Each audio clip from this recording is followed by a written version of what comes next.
જય માતાજી દોસ્તો, આજે બનાવી છે મેં મસ્ત મજાની ખાટી મીઠી તીખી ધમધમથી ચટાકેદાર પાણીપુરી। તો ચલો રેસીપી શેર કરું।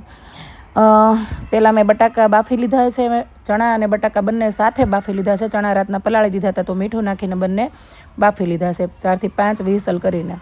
પછી આવી રીતે બધા બટાકા મેં કાઢી અને છાલ ઉતારી લીધા છે।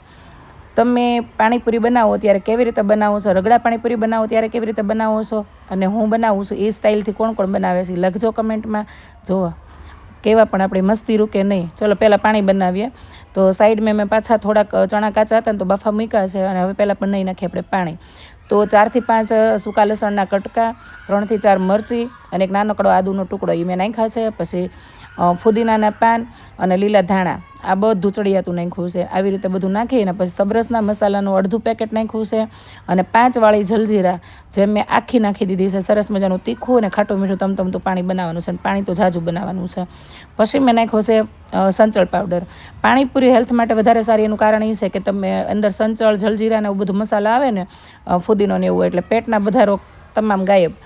તો મહિને 1-2 વાર પાણીપુરી ઘરે ચોક્કસથી બનાવી। પછી મેં સ્વાદ અનુસાર મીઠું અને 1 ફાડું મોટું લીંબુનું નાખી અને અડધો બાટલો ઠંડુ પાણી નાખીને આપણે આનું પહેલાં ક્રશ કરી નાખવાનું છે પાણી બનાવવા માટે। તો મેં મિક્સર જારમાં નાખી અને બધું મસ્ત મજાનું ક્રશ કરી લીધું છે। તમે પાણીપુરીમાં પાણી કયું બનાવો છો અને કેવી રીતે બનાવો છો એ જરા શેર કરજો કમેન્ટમાં મારી સાથે। તો ક્યારેક હું તમારી સ્ટાઇલથી પણ બનાવું, બરાબર। તો આવી રીતે મસ્ત મજાનું મેં બધું અંદર ક્રશ કરી લીધું છે। પાણીપુરીમાં કાંઈ લાખો લૂંટવાનું નથી, પણ છોકરાઓને પાણીપુરી બહુ ભાવે ને, ખાસ તો છોકરાઓને મમ્મીઓને, આપણે છોકરાઓને બહારનું કાઢીએ તો મને ઘરની પાણીપુરી વધારે ભાવે છે બહારની કરતાં। તો જોઈ શકો છો લીલું સમજવું આ બધું પાણી આપણે એક વઘરીની અંદર મેં નાખી દીધું છે, અને પછી 1 બાટલો ઠંડો પાણીનો મેં અંદર નાખી દીધો છે। પછી થોડા નાખ્યા છે અંદર આઈસ ક્યુબ, એટલે સરસ મજાનું ઠંડુ તીખું તમતમતું પાણી આપણું થઈ ગયું રેડી।